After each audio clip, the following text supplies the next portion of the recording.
예레미야 24장은 이제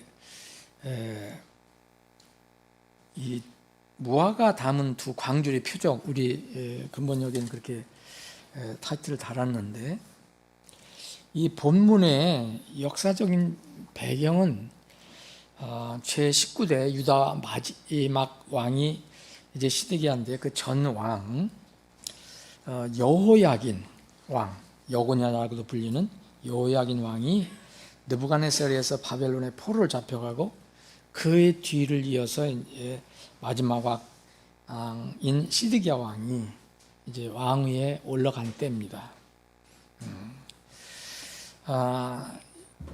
그래서 이 본장은 이스라엘의 백성들의 어떤 두 부류의 백성들을 소개하고 있는데, 이제 이스라엘이 그 외적의 침입을 받아서, 이제 여기 바빌론 느부갓네살에 의해서 침입을 받아서 많은 사람이 죽고 예루살렘 멸망되고, 또 남은 사람들은 잡혀서 노예로 끌려갑니다. 이게 디아스포라가 이제 시작이 되는 건데, 이런 과정 속에서도 이 무화과를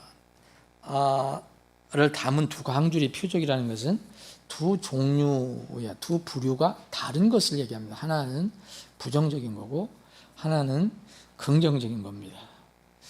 우리가 전 23장에서는 이스라엘의 암울한 미래를 계속 반복적으로 계시하고 있었잖아요. 근데 24장에서는 그 암울함 속에서도 한 줄기 밝은 빛이 비칩니다. 이것은 이제 살아남은 사람, 남은 사람들에 관한 이야기입니다. 포로로 끌려간 백성들과 이제 포로로 끌려가서 바빌론에 있는 사람들, 그리고 이 끝까지 여기서 남아 있다가 나중에 멸망당하는 사람도 있고, 그래서 이 두 부류에 대해서 남은 자가 누구인지에 관해서 이제 이야기를 해줍니다. 그래서 이스라엘 혹은 유다 백성의 두 부류 혹은 두 방향의 운명을 소개하고 있습니다. 이스라엘에는 독특하게 남은 자라는 사람들이 있습니다. 남은 자. 이스라엘은 원래 아브라함의 그 약속을 통해서 선민이 되죠. 그 선민이 되어서 하나님의 큰 은혜를 누린 민족입니다. 그러나 하나님께서 선택한 민족이라고 하는 이 선민으로서 당연히 하나님과 그분의 말씀을 따라야 했는데, 불행하게도 주변의 이교도 민족에게 큰 영향을 받습니다. 영향을 받고 내적으로는 거짓 예언자들과 거짓 지도자들의 잘못된 그런 정책, 가르침에 영향을 받아서 하나님을 대적하는 길로 가게 되죠. 그래서 마지막에 멸망하는 겁니다. 결국 심판을 받아 멸망하는데, 이스라엘은 원래 아브라함의 지금 말씀드린 대로 아브라함과 맺으신 언약 때문에 다른 민족과는 구별되는 독특한 민족입니다. 지금도 영원하고 지금도 마찬가지고, 이제 천년왕국 때까지 마찬가지입니다. 그리고 천년왕국이 끝나서 이제 새 예루살렘 올 때, 새하늘과 새 땅, 새 예루살렘에 가서 모두 같이 사는 사람들, 구원받은 사람이 살 때, 그때는 큰 구별이 없겠지만 그때까지 천년왕국이 이루어질 때까지는 독특한 민족으로 남습니다.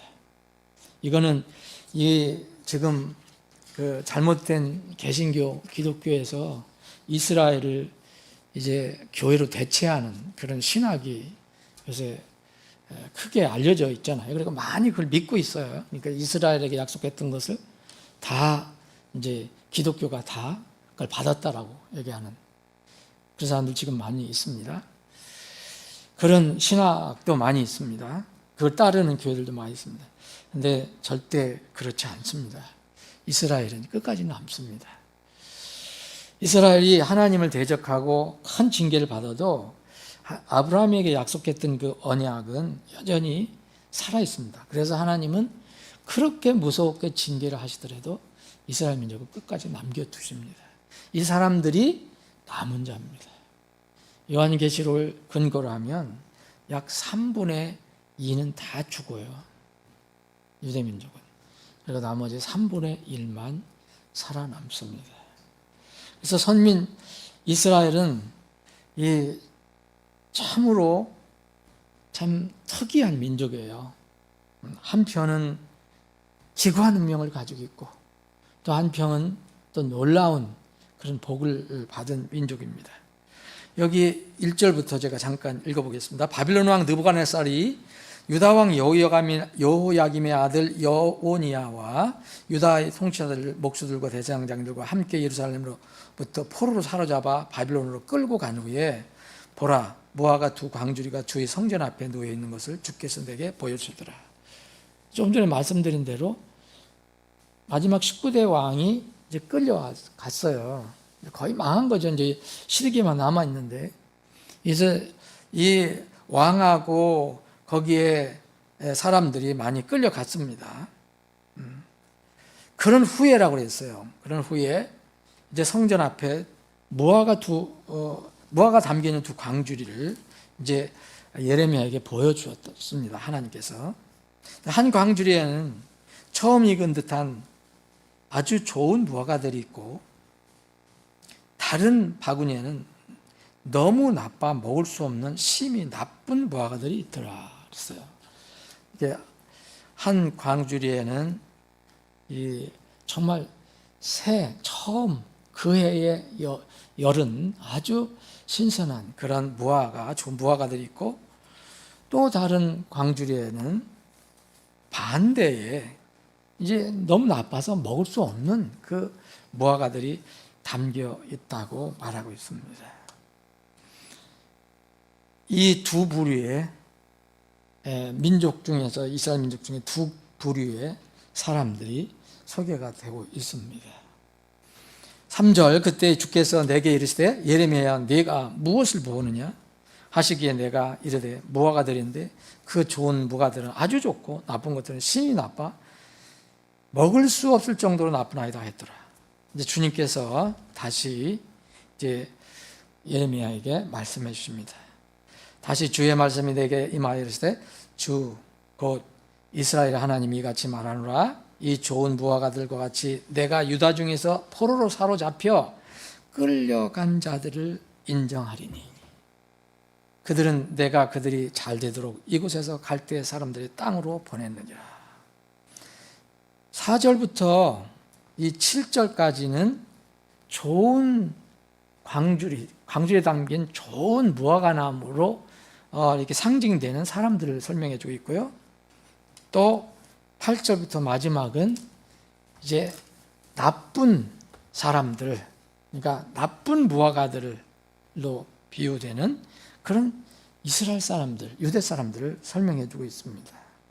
좋은 무화과가 들어있는 광주리, 이 안에 들어있는 사람들은 주님께서 인정하신다고 했습니다. 포로로 사로잡혀 끌려간 자들을 인정한다고 했습니다. 그들은 그들이 잘 되도록 이곳에서 갈대 사람들의 땅으로 보냅니다. 우리가 이제 25장, 26장, 27장 쭉 보면은 이제 그게 나오는데 하나님께서는 이스라엘 백성이 때로는 이해하기 어려울 정도로 인간적으로는 그냥 바벨론 그 느부갓네살에게 굴복하라, 복종해라. 그러면 너희들이 목숨은 살고 너희 거기 가서 살 수 있을 거다. 때가 되면 내가 불러줄게. 이런 하나님의 계획이 있거든요. 근데 이거를 듣지 않습니다. 우리가 어떻게 복종하냐. 우리는 선민인데 우리는 안전할 거야. 우리는 평안할 거야. 계속 이 전에는 이 거짓 예언자들이 그렇게 얘기했잖아요. 그걸 또 그 백성들이 믿었습니다.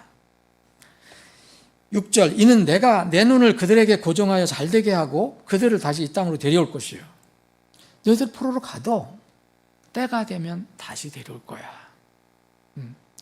그래서 70년 만에 다시 돌아오잖아요.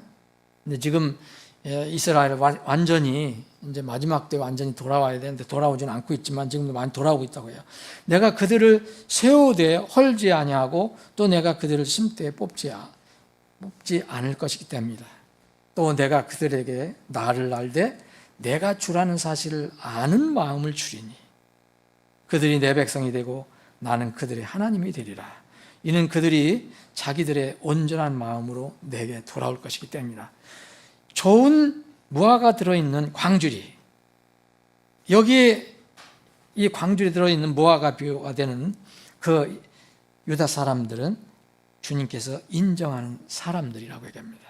이 사람들은 예루살렘이 무너질 때 불순종해서 죽는 사람들이 아닙니다. 거기 포함되지 않고 바벨론으로 끌려가서 포로로 잡힌 사람들입니다. 그래서 주님께서 그렇게 하셨다고 말합니다. 그래서 이런 고난을 역경을 겪고 난 뒤에는 다시 내가 데려오겠다. 여러분, 이 이스라엘 백성이 큰 죄를 범했습니다. 하나님께서 그를 용서해 주실 수도 있습니다. 그런데 하나님께서는 그들에게 배어있는 모든 불순물을 빼냅니다. 그것이 바로 바벨론 포로로 끌려가게 하신 겁니다. 그들을 거기로 끌려가게 하셔서 거기서 그 고국의 조국의 아름다움, 조국의 그 평안함, 그 하나님의 복, 이런 것들을 거기서 무척 생각합니다. 그걸 사모합니다. 그들의 마음속에 있는 불순물들이 빠져나갑니다. 하나님의 목적은 그거였습니다. 불순물을 제거하고 정화하기 위한 과정이었습니다. 근데 그들을 다시 그때가 되면 고향으로 다시 데려오신다고 그렇게 말씀하시고 있습니다. 6절에 보면. 이런 것들은 여기 보면 내가 주라는 사실을 아는 마음을 내가 너에게 주리니 그랬어요.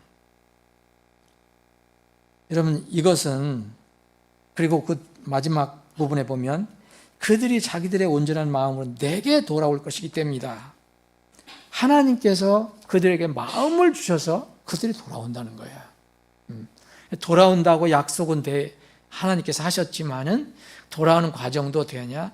내가 그들에게 그들의 마음을 부드럽게 해줘서 그들이 돌아오게 될 것이다 라고 얘기합니다. 하나님께서 택하시는 것은, 어떤 일을 결정하고 계획하시고 이루시는 것은 하나님의 주권에 의해서, 절대적인 주권에 의해서 하는 것입니다. 그것을 우리는 은혜와 긍휼이라고 합니다. 이런 면에서 사람은 아무도 자기 마음대로 무엇을 하는 것이 아닙니다. 자기 마음대로 뭘 할 수 있는 게 아닙니다. 절대적인 주권, 이 하나님의 절대적인 주권이 있는데 하나님께서 좋은 방향으로 인도하실 때 그를 순종하지 않으면 하나님께서는 방임하실 때가 많아요. 이 부분을 이 칼빈주의자들은 풀어 잊으려고 합니다. 끝까지 하나님께서는 한 번 선택하시면 한 번 선택하시면 끝까지 구원을 주신다. 그가 악한 일을 하더라도 다 구원해 주신다고 믿는 거거든요, 칼빈은. 근데 성경은 그렇게 얘기하지 않습니다. 하나님께서는 절대 주권을 가지고 하시지만 사람은 하나님의 형상을 지음받았기 때문에 하나님께서 계속 이렇게 은혜를 주실 때, 긍휼을 주실 때 그것을 받아들이지 않으면 방임하십니다. 그때는 이제 하나님의 그 은혜로에서 벗어나면은 어떻게 되는 것은 뻔합니다. 여기 오늘 이 본문 말씀은 내가 주라는 사실을 아는 마음을 주겠다. 근데 그들이 온전한 마음으로 내게 돌아온다. 이것은 그 마음, 그렇게 하나님의 은혜에 동감해서 순종해서 오는 것을 얘기합니다. 이렇게 하지 않는 사람들도 많이 있습니다. 이것을 이 본문은 가볍게 얘기하는 것 같지만 하나님의 절대 주권에 따른 은혜와 긍휼을 얘기하면서 그 은혜와 긍휼은 큰 또 책임이 있다는 것을 우리에게 알려줍니다. 이 믿음도 사실은 우리가 가지고 있는 믿음도 성경은 때로는 예수의 그리스도의 믿음이라고 표현할 때가 있습니다. 그리스도를 믿는 믿음도 있지만 그리스도의 믿음, 하나님께서 그리스도를 통해서 주신 믿음. 디모데전서 1장 14절에 보면 또 우리 주의 은혜가 그리스도 예수님 안에 있는 믿음과 그랬어요. 예수 그리스도 안에 있는 믿음. 예수 그리스도 안에 있는 사랑과 함께 즉이 풍성했다. 그래서 그 하나님의 사랑과 긍휼로 그 예수 그리스도 안에 있는 믿음이 우리에게 와서 그 믿음으로 우리가 그분을 믿은 것입니다. 그래서 우리는 구원받았어도 내 힘으로 구원받았다고 얘기할 수 없는 거예요. 내가 믿었지만. 그래서 하나님의 은혜라고 얘기하는 겁니다. 만약 내가 스스로 내 능력으로 내가 무슨 공로로 내 믿었다고 하면 그것도 행위가 될 수 있습니다. 하나님의 은혜와 긍휼로 인한 구원은 구약이나 신약이나 사람이나 누구나 다 적용되는 진리입니다. 그런데 또 다른 또 이상한 이론을 주장하는 그 사람들은 구약에는 또 이렇게 구원받아야 되고 신약에는 이렇게 구원받아야 되고 어떤 또 천년왕국 이렇게 구원받아야 하고 그렇게 또 다 나누는 사람들이 있습니다.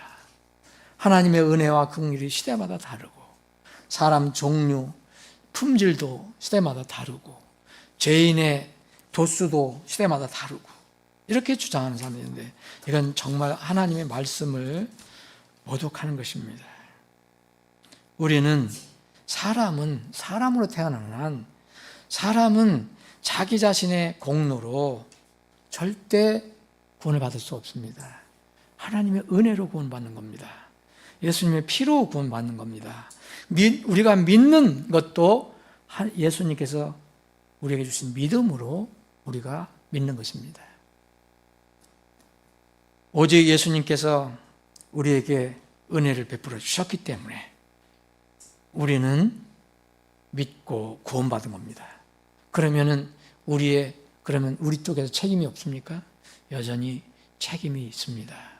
지금 우리 이 말씀에 되어 있는 것처럼 하나님께서 마음을 주실 때 그들은 온전한 마음으로 하나님께 돌아올 것이라고 얘기합니다. 안 돌아오는 사람은 어쩔 수 없습니다. 그 은혜로 어느 시대나 이렇게 은혜의 택하심을 따라 남는 자들이 있는 겁니다. 항상 시대별로. 엘리야가 그렇게 나만 남지 않았습니까? 근데 주님께서는 그렇지 않다.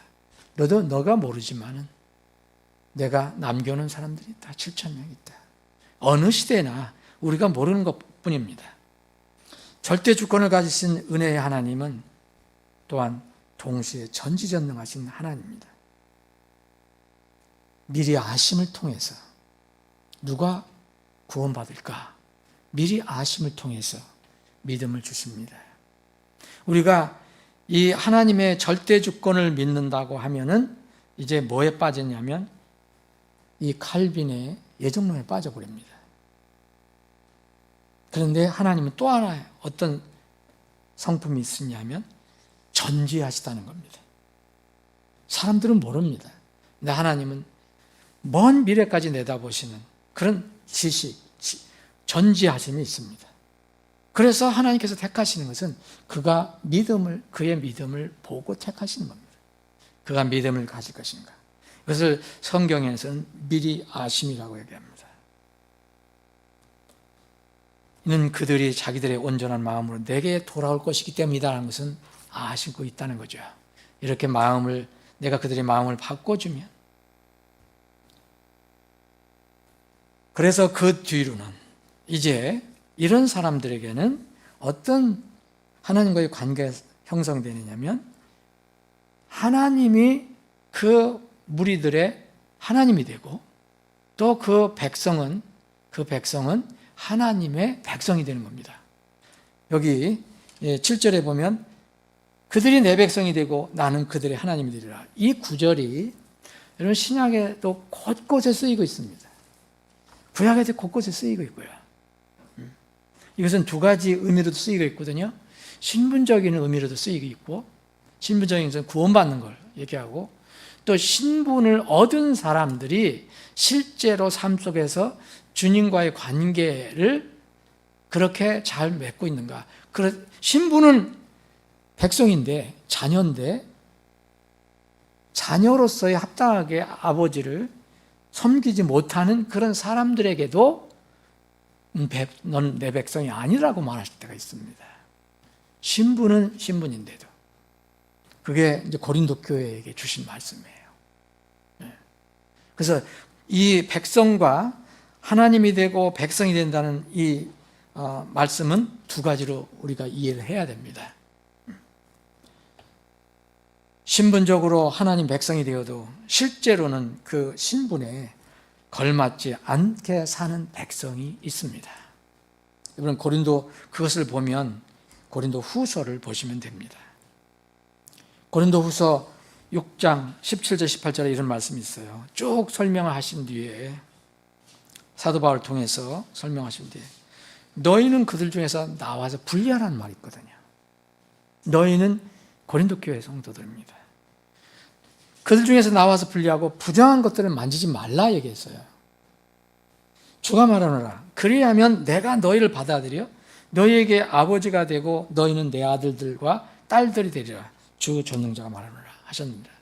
이 부분은 구원받지 못한 사람에게 내가 너희 아버지가 되겠다, 그런 말씀이 아니라, 물론 고린도 교회에 구원받지 못한 사람도 섞여 있었지만은, 이 말씀은 구원받은 사람들이라고 하는 고린도 교회 성도들아, 너희들은 왜 부정과 이렇게 섞여 있느냐, 분리하라, 이렇게 얘기하면서, 당연히 내 자녀라면, 그리고 너희들이 나를 아버지라고 하나님이라고 부른다면 그 관계는 세상과 분리되고 부정한 것을 만지지 않는 것이다. 그러면서 그 사람들에게 권면한 겁니다. 분리하고, 거기서 나와서 분리하고 부정한 것들을 만지지 말라. 그렇게 하면 너희들이 내 백성이 되고 나는 너희 하나님이 될 것이야 라고 말씀하십니다. 이미 신분적으로는 백성이고 하나님입니다. 이거는 실천적인 것을 의미하는 것입니다. 자, 8절부터 10절까지는 이 나쁜 무화과가 들어있는 광주를 이야기해주고 있습니다. 또 주가 분명히 이같이 말하노라. 내가 유다 왕 시드기야와 그의 통치자들과 예루살렘의 남은 자들로서 이 땅에 남아있는 자들과 이집 땅에 거하는 자들을 너무 나빠 먹을 수 없는 그 나쁜 무화과 나무들 같이 내줄 것이요. 여기에 나쁜 사람들이 쭉 나오거든요. 이 나쁜 무화과로 비유된 사람들이 나옵니다. 이 사람들이 뭐냐면, 첫 번째는 하나님 말씀을 불순종한 마지막 유다 왕 시드기야입니다. 자, 시드기야가 나왔죠. 그리고 그의 통치자, 그 밑에서 일하는 그 지도자들이에요. 지금 같은 관리들이에요. 이 통치자들, 이 하나님 말씀 대신 자기 생각을 따라서 유다를 통치하는 통치자들. 세 번째는 또 누가 나옵니까? 통치자 예루살렘의 남은 자들로서 이 땅에 남아있는 자들과 이 예루살렘이 망하지 않고 평화가 올 것이라고 그렇게 믿는, 그렇게 말하는 거짓 예언자들이 믿고 따른 백성이 있습니다. 그리고 마지막으로 또 어떤 자들이 있습니까? 네 번째는 이제 이것도 아니고, 아니 바빌론 가는 건 싫고 끌려가는 게 싫고 여기 있으니까 이것도 안 좋을 것 같고, 그래서 어디로 갑니까? 이집트로 도망간 사람들이 있어요. 이집트로 이 사람들은 다, 네 부류의 사람들은 다 하나님께서 말씀하신 것을 어떤 정도는 차이는 있어도 다 불순종한 사람들입니다.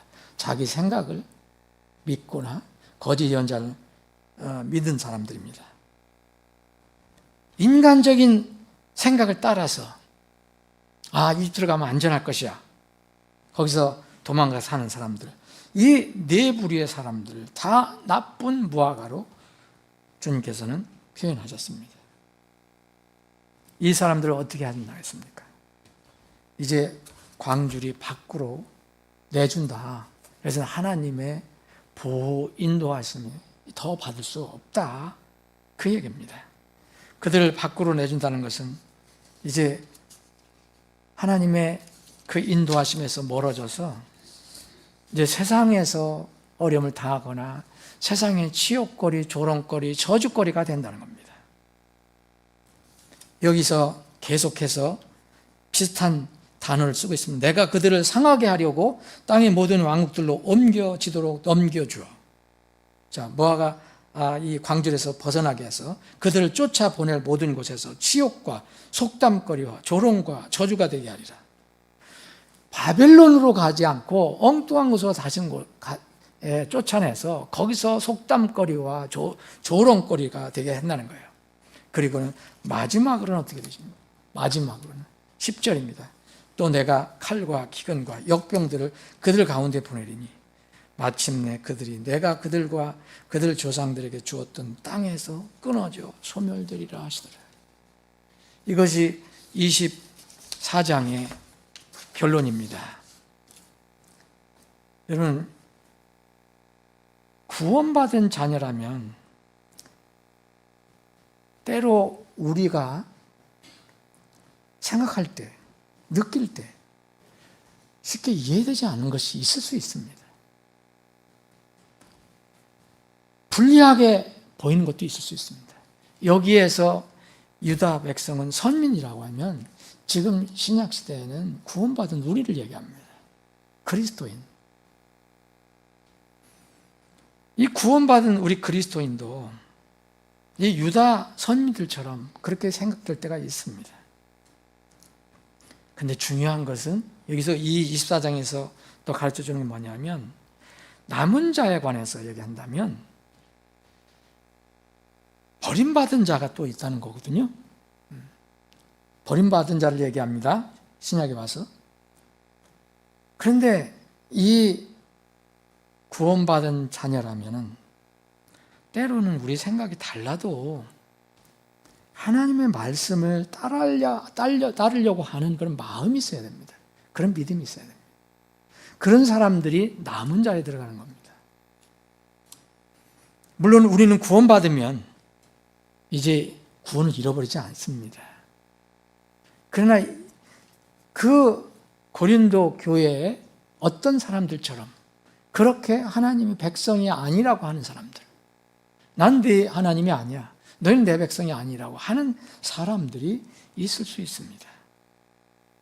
고린도 교회 성도들도, 고린도 교회 사람들도 거의 그렇게 된 이유는 세상을 바라보고 자기 생각을 더 앞세웠고 육신에 끌려갔기 때문에 그렇습니다.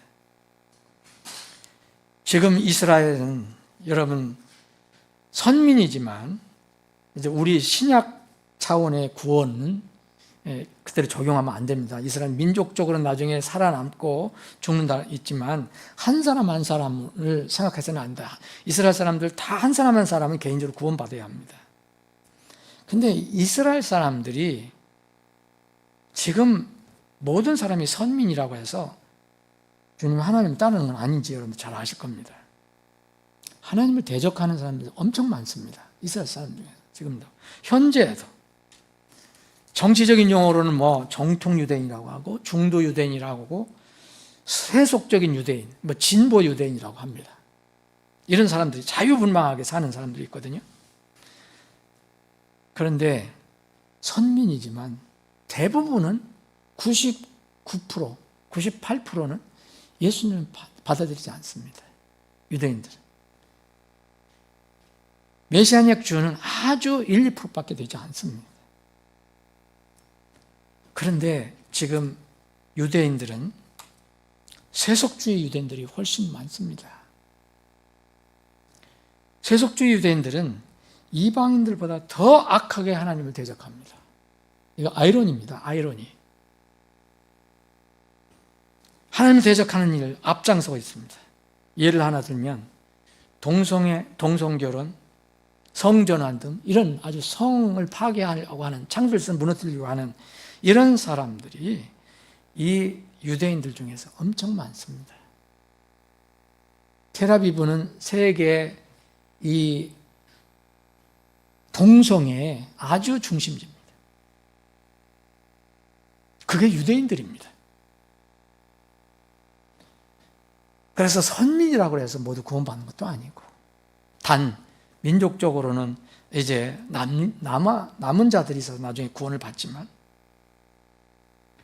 참 아이러니입니다. 이건 큰 아이러니인데, 그래서 하나님께서는 야곱의 고난의 때를 이렇게 말씀하신 겁니다. 야곱은 선택하셨잖아요. 그런데 야곱은 반드시 고난의 때를 겪어야 합니다.